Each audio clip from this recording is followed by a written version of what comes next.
नमस्ते, मेरो नाम चाहिँ रश्मि रेग्मी। मेरो घर धनगढी। अहिले चाहिँ म काठमाडौँमा बसिरहेको छु।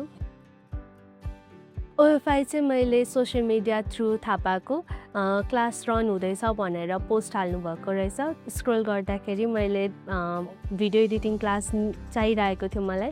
त्यही भएर मैले सोसियल मिडियामा देखेर अनि ओएफआई आएको थिएँ भिजिट गर्नको लागि।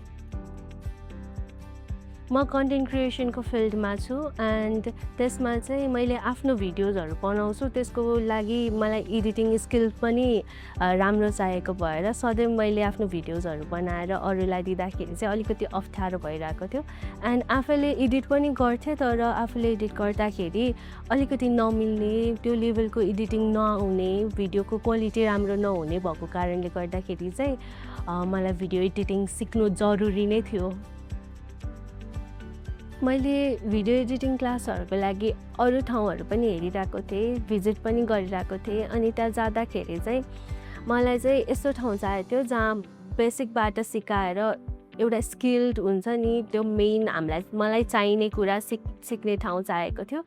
एन्ड मैले अरू ठाउँ पनि भिजिट गरेँ। अलिकति त्यो म चाहिँ भाइबमा जाने भएको भएर अलिकति अफ भइरहेको थियो। कहाँ जोइन गर्ने भनेर फिक्स गर्न सकिरहेको थिइनँ।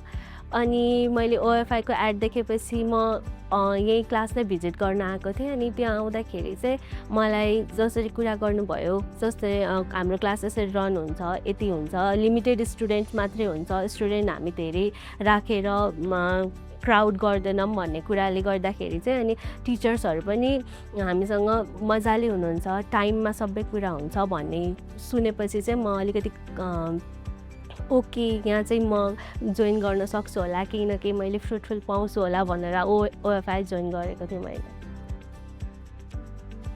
सो यहाँ ओएफआईबाट मैले क्लास जोइन गरिसकेपछि चाहिँ अहिले यो पिरियडमा मैले भिडियोहरू बनाउँदाखेरि चाहिँ अब स्टोरी टेलिङमा फोकस्ड हुनुपर्छ, कसरी कुन एङ्गलले खिच्दाखेरि कस्तो गर्नुपर्छ भिडियो, अनि एडिटिङको लागि भिडियो खिच्दाखेरि नै हामीले के ध्यान दिनुपर्छ भन्ने कुरा चाहिँ सिकेर अहिले चाहिँ म त्यो इम्प्लिमेन्ट पनि गरि नै रहेको छु आफ्नो भिडियोहरूमा।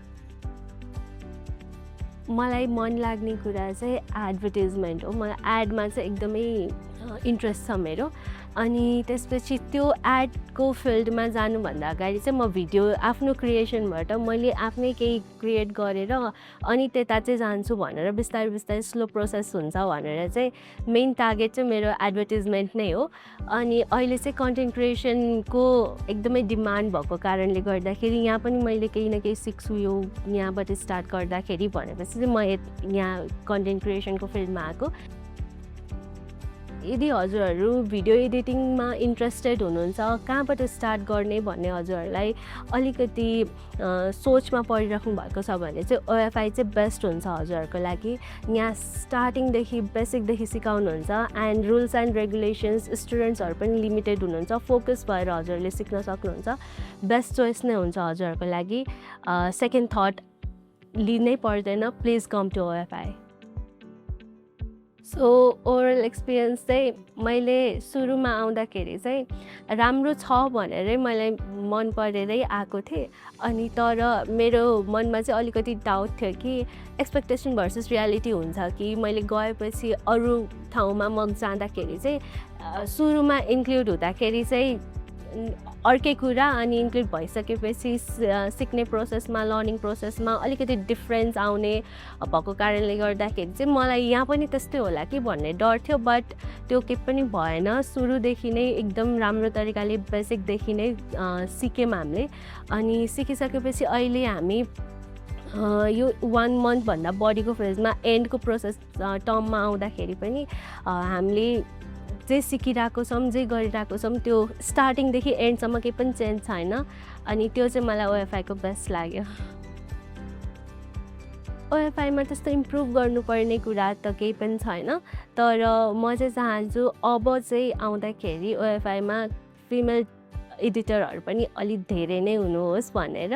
अनि त्यसपछि हुनुहुन्छ नै अझै धेरै मात्रामा हुनुहोस् भन्ने चाहिँ मेरो चाहना छ।